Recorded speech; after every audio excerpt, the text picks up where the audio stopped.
Welcome to Gaeilgeoir AI. Today we're exploring the beautiful Irish phrase "chára," which translates to friend.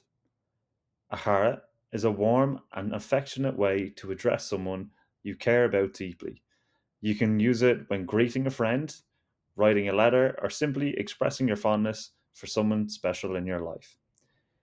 If you want to say my friend, you can say mo chára.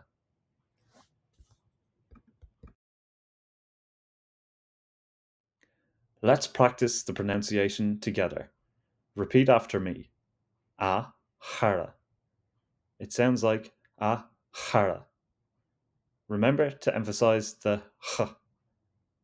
A chára. Craving more Irish greetings? Give this video a thumbs up, subscribe to our channel, and for a real boost to your learning journey, visit Gaeilgeoir.ai, your AI-powered Irish language companion.